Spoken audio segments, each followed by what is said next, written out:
Hello my dear students, welcome to my channel Dikshit sir. I am Suraj Dikshit and we are going to read about polarization.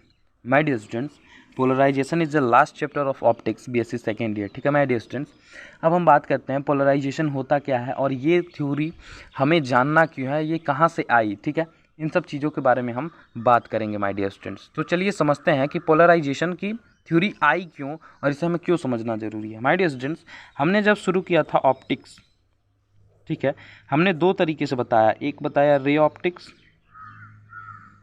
ठीक है, दूसरा बताया wave optics. ठीक है, दोनों को मुद्दे में हमने देखा, दोनों के मुद्दे में क्या था, रिफ्लेक्शन था, ठीक है, रिफ्रैक्शन था, ठीक है, लेंस की प्रॉपर्टी थी, मिरर की प्रॉपर्टी थी, प्रिज्म की प्रॉपर्टी थी. ठीक है, ऐसे कई सारी मटेरियल्स की प्रॉपर्टी थी, कई सारी थ्योरीज थी. ठीक है, चाहे वो रिफ्लेक्शन, रिफ्रैक्शन, ठीक है, और बहुत सारी चीज़ों के बारे में हमने कई सारी मीडियम्स की बात की. ठीक है, और बहुत सारी लॉ को प्रूव करते हुए, ठीक है, हम यहाँ तक आए. ठीक है, उसके बाद हमने कई सारे इंस्ट्रूमेंट की भी बात की थी. ठीक है, इंस्ट्रूमेंट की भी बात की थी जिसमें एस्ट्रोनॉमिकल और कंपाउंड माइक्रोस्कोप की बात हुई थी. फिर ह्यूमन आई की भी बात हुई थी. ठीक है my dear students, last lecture human eye की भी बात हुई थी. माय डियर स्टूडेंट्स, अब ये सारा मुद्दा मिलके, मान लीजिए एक सोर्स ऑफ लाइट से शुरू हुआ, ये सारे प्रोसेस हुए. ठीक है, अब ये सारा मुद्दा पहुंचता है कि अगर क्या हो, वो लाइट पोलराइज्ड होने लगे. ठीक है, पोलराइज्ड का मतलब अभी बताते हैं आपको. ठीक है, पोलराइज होने लगे तब कौन कौन सी प्रॉपर्टी होंगी, क्या होगा क्या नहीं होगा, इसके बारे में माय डियर स्टूडेंट्स लॉ कब आया ये समझिए. क्यों आया ये तो समझ गए, कब आया, 1811 में, जब my dear students sir David, कौन, ब्रूस्टर, कौन, सर डेविड ब्रूस्टर ने क्या किया माय डियर स्टूडेंट्स, लॉ को निकाला, पोलराइजेशन लॉ को. ठीक है, सिंपली उसे कहा जाता है ब्रूस्टर लॉ. ठीक है, तो इन्होंने बताया सबसे पहले कि पोलराइजेशन होता क्या है. इस चीज़ को समझिएगा माय डियर स्टूडेंट्स कि पोलराइजेशन क्या होता है. My dear students, polarization is a property, क्या है, इज अ प्रॉपर्टी है किस चीज की माय डियर स्टूडेंट्स, किस चीज की प्रॉपर्टी है, अप्लाइंग टू ट्रांसवर्स वेव. किसके लिए, ट्रांसवर्स वेव के लिए. ठीक है, ट्रांसवर्स वेव दैट स्पेसिफाइंग, या फिर कहते हैं स्पेसिफाई द जियोमेट्रिकल ओरिएंटेशन. किसके लिए, ट्रांसवर्स वेव के लिए. क्यों, जियोमेट्रिकल ओरिएंटेशन के लिए, जियोमेट्रिकल ओरिएंटेशन के लिए. ठीक है, किसके लिए, जियोमेट्रिकल ओरिएंटेशन के लिए माय डियर स्टूडेंट्स. तो इस चीज को समझिएगा, पोलराइजेशन क्यों, क्या है, एक प्रॉपर्टी है किस चीज की, ट्रांसवर्स वेव की my dear students. Transverse wave की एक प्रॉपर्टी है जिसमें होता क्या है, जियोमेट्रिकल ओरिएंटेशन होता है, किसके थ्रू, ऑसिलेशन के थ्रू. किसके थ्रू, ऑसिलेशन के थ्रू माय डियर स्टूडेंट्स. समझ में आया डेफिनेशन ऑफ पोलराइजेशन. देखिए, पोलराइजेशन इज अ प्रॉपर्टी, ठीक है, applied to transverse wave that specify the geometrical orientation of the, क्या, ऑसिलेशन. ठीक है my dear student, that is the polarization. ठीक है, समझ में आ गया पोलराइजेशन क्या होता है. चलिए फिगर के थ्रू समझते हैं. मान लीजिए कोई लीनियर लाइन है, ठीक है, लीनियर कोई रेज आ रहा है या लाइट है. ठीक है, इसमें क्या होगा कि जितने भी पार्टिकल्स के पास ये पहुंचेगी, देन दैट एक पोलर फॉर्म में क्या करेगा माय डियर स्टूडेंट्स, लाइट को ट्रांसवर्स देगी. ठीक है, ट्रांसवर्सली क्या करेगी, ओरिएंट करेगी. ठीक है, then that is process is known as polarization. ठीक है माय डियर स्टूडेंट्स. ठीक है, अब क्या करते हैं, चलिए किसी मीडियम के थ्रू समझते हैं. ठीक है, सपोज करिएगा माय डियर स्टूडेंट्स हमें क्वार्ट्ज या फिर कोई एक मीडियम दिया हुआ है. इज इट क्लियर, कोई एक मीडियम दिया हुआ है और इसमें हो क्या रहा है माय डियर स्टूडेंट्स, एक इंसिडेंट हो रहा है लाइट, इसका अपना कुछ पहले से होगा. ठीक है, ठीक माय डियर स्टूडेंट्स, एक नॉर्मल लगा, परपेंडिकुलर टू द सरफेस, ठीक है। ये क्या हुआ, हल्का सा, ये थोड़ा और इधर होना चाहिए, चलिए ठीक है, हल्का सा क्या हुआ, बेंड हुआ, फिर हल्का सा और बेंड हुआ, ठीक है माय डियर स्टूडेंट्स। मान लीजिए इधर से आ रहा, इधर को गया, ठीक है, इसका normal 92 degree to the surface, ठीक है। तो इस चीज को माय डियर स्टूडेंट्स,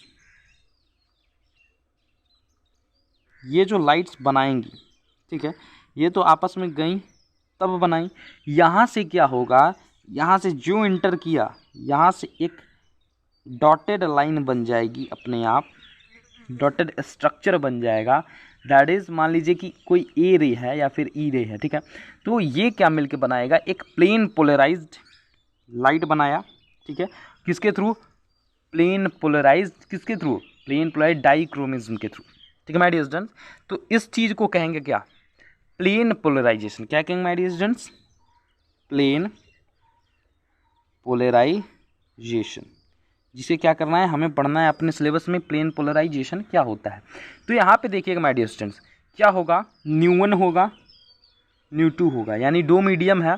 अब देखिएगा, तो इसका एक फॉर्मूला बनेगा क्या, न्यू1 साइन आई, ठीक है, न्यू1 sine I is equal to न्यू2 sine R. Is it clear my dear students, न्यू1 sine I is equal to न्यू2 साइन आर, ठीक है। चलिए फिगर के थ्रू समझते हैं प्लेन पोलराइज्ड लाइट कैसा होता है। सपोज कर लीजिए कोई ट्रांसवर्स वेव है, दैट इज आइडियल, ठीक है। अब समझिएगा माय डियर स्टूडेंट्स कि होने क्या वाला है, इसमें ये लाइट्स कुछ ऐसे चलती हैं,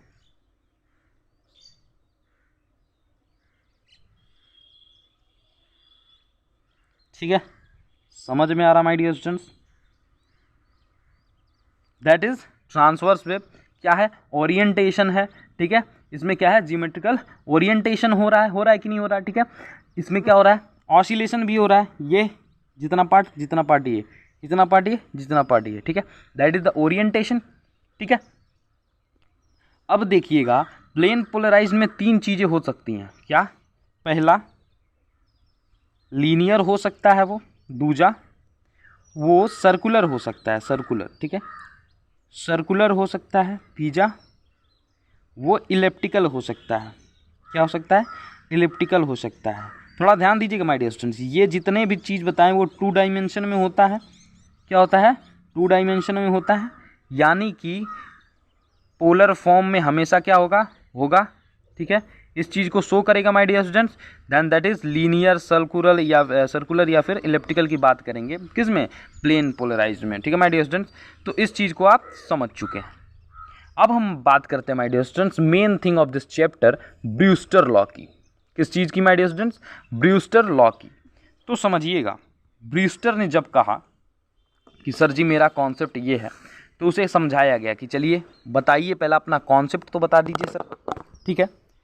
तो ये समझिएगा कि उन्होंने क्या किया, एक सरफेस लिया माय डियर स्टूडेंट्स, ठीक है, और वहाँ पे दिखाया कि मान लीजिए एक लाइट सीधा दिखा दीजिए, छोड़िए, हमें टेंशन नहीं है कि क्या है क्या नहीं है, ठीक ना माय डियर स्टूडेंट्स, सीधा दिखा दीजिए। अब देखिएगा इसका normal 90 degree to the surface, ठीक है, बना लीजिएगा, ये कुछ ऐसा, ये कुछ ऐसा, इज इट क्लियर। अब देखिएगा माय डियर स्टूडेंट्स, इसमें समझाया गया क्या कि नॉर्मल जो है, इंसिडेंट जो है, हमें इसके थ्रू लाना क्या है माय डियर स्टूडेंट्स, हमें इसके थ्रू लाना है वो समझिए क्या। मान लीजिए पहले इंसिडेंट IR1 इंसिडेंट रे, ठीक है, दैट इज़ द नॉर्मल। यहाँ पे एक रिफ्लेक्टेड रे भी ले लीजिए, क्या है, रिफ्लेक्टेड रे, ठीक है। ये न्यू1 था, ये न्यू2 है, ठीक है।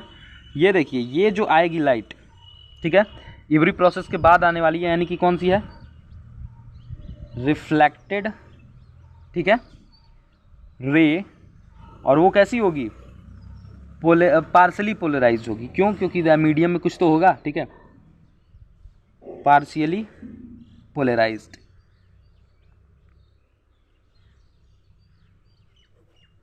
ठीक माय डियर स्टूडेंट्स, इस चीज़ को समझ गए, पार्शियली पोलराइज्ड होगा। यहाँ पे जरा देखिएगा, ये भी नॉर्मल है, ठीक ना, यहाँ पर भी एक बनेगा रिफ्लेक्शन। समझिएगा कि होने क्या वाला है, जो न्यू होगा, केवल न्यू की बात कर रहे हैं, इज इक्वल टू 10, क्या 10 इंसिडेंट के परपेंडिकुलर वाली बात करेगा, ठीक है, या फिर पैरेलल की बात करेगा। दोनों में पी होने वाला है, ठीक है, इसलिए टेंशन मत लीजिए, क्योंकि न्यूमेरिकल में आप पी ही लिखेंगे, चाहे वो परपेंडिकुलर हो चाहे पैरेलल हो, ठीक है मेरे स्टूडेंट्स। समझिए अब ये जो चीज़ है ये कहाँ से आई, मीडियम से। क्यों 10 क्या होगा, ट्रांसवर्स के लिए लगा 10, ठीक है, आई किसके लिए, इंसिडेंट रे के लिए, nu is equal to 10 I P. अब बात करते हैं नाउ 10 आई पी, समझिएगा 10 I P is equal to क्या लिख सकते हैं, sine I P upon cos I P, हो सकता है, ठीक है, ये हो सकता है। अब क्या लिख सकते हैं, यूजिंग स्नेल्स बाबा का लॉ भी यूज कर लीजिए, स्नेल्स लॉ, वो क्या होता है, nu is equal to sine I upon sine R, होता है कि नहीं होता है, sine I upon sine R, ठीक है। अब समझिएगा क्या हम यहाँ पे ये वैल्यू लिख सकते हैं, क्यों, क्योंकि nu is equal to 10 I P, ठीक है, और 10 I P is equal to ये वैल्यू, ठीक है, इक्वेशन फर्स्ट, ये इक्वेशन सेकंड, ठीक है। क्या ये दोनों आपस में इक्वल है, बिल्कुल है। क्या equation first and second implies that क्या, sine I P upon cos I P is equal to sine I upon sine R, that is clear my dear student. यानी कि जो वैल्यू होगा वो हो जाएगा pi by 2 minus I P is equal to R, ठीक है, ऐसा हुआ। यानी कि इसको क्या करें, इधर भेज दें, क्या हो जाएगा my dear students, I P plus R is equal to pi by 2। Mainly जो value I my dear students वो होगी क्या, पाई बाई 2, क्या हो गई, पाई बाई 2। ब्रूस्टर लॉ में ये प्रूव हो गया, यानी कि ये क्या हो गया my dear students, plane polarized हो गया, ठीक है। पाई बाई 2 का मतलब 90 डिग्री, ठीक है। अब इस चीज़ को समझिएगा कि क्या होने वाला है, अगर हम क्या करें माय डियर स्टूडेंट्स, अगर हम ये शो करें कि जो न्यू है यानी क्या है, वन अपन न्यू की बात करते हैं, ठीक है, हमने इंसिडेंट लिया था, ठीक है। अब हम रिफ्लेक्टेड की बात करें, क्या हो, अगर जो न्यू की बात करें यानी 1 upon nu is equal to, अगर हम sine R upon sine I P की बात करें, ठीक है, इस चीज़ को समझिएगा, तो आप देखेंगे ये जो वैल्यू है 10 आर की वैल्यू हो जाएगी, ठीक है, और 10 R sine R upon cos R, ठीक है। इस चीज़ से जो वैल्यू निकल के आएगी वो होगी साइन आई पी, किसके थ्रू, 10 के थ्रू जो वैल्यू निकल के आएगी वो होगी क्या, साइन आई पी। ना हो तो आप सॉल्व करके देख लेना, ठीक है। तो जो एट लास्ट दी वैल्यू आएगी, ठीक है माय डियर स्टूडेंट्स, वो होगी 1 upon nu is equal to 10 R, यानी कि जो हमारा रिफ्लेक्टेड लाइट है, जो हमें प्रूव करना था माय डियर स्टूडेंट्स, क्या प्रूव करना था, समझिएगा, हमें प्रूव करना था पार्सली पोलराइज रिफ्लेक्टेड रे हमें मिल रहा है, ये हमें मिल रहा है माय डियर स्टूडेंट्स, ऐसा हमें प्रूव करना था, जो कि हमने क्या किया, प्रूव कर दिया, ठीक है माय डियर स्टूडेंट्स, हमने क्या किया, प्रूव कर दिया। इज इट क्लियर, क्या ये प्रूव हो गया माय डियर स्टूडेंट्स, ठीक है, यही हमें प्रूव करना था, that is the Brewster law, 1 upon nu is equal to 10 R. My dear students अब देखिएगा, अगर आप सोचे कि न्यूमेरिकल किस पे आते हैं, तो न्यूमेरिकल आते हैं nu is equal to 10 I P पे, किस पे, 10 आई पी पे, ठीक है माय डियर स्टूडेंट्स। इसी पे जितने भी क्वेश्चन पूछेगा, ठीक है, हमेशा न्यू की वैल्यू, ठीक है, दिया होगा या फिर 10 आई पी की वैल्यू दिया होगा, ठीक है। कई बार आई पी भी पूछता है, ठीक ना, यानी कि एंगल भी पूछ सकता है, आर भी पूछ सकता है, ठीक है। यानी इसी पे क्या होगा, total numerical of polarization depend होगा, और आप समझ ही चुके हैं कि पोलराइजेशन में क्या क्या हुआ क्या नहीं हुआ, ठीक है। तो आपका ऑप्टिक्स खत्म हो चुका है my dear students, congratulation to you, आपका ऑप्टिक्स खत्म हो गया माय डियर स्टूडेंट्स। अब आप क्या करेंगे, नेक्स्ट वीडियो में जो मिलेंगे वो होगा थर्मल फिजिक्स, ठीक है माय डियर स्टूडेंट्स। तो थर्मल फिजिक्स में नेक्स्ट वीडियोज़ में मिलते हैं, तब तक के लिए देखते रहिए दीक्षित सर, हंसते रहिए, मुस्कुराते रहिए। जय हिंद, जय भारत।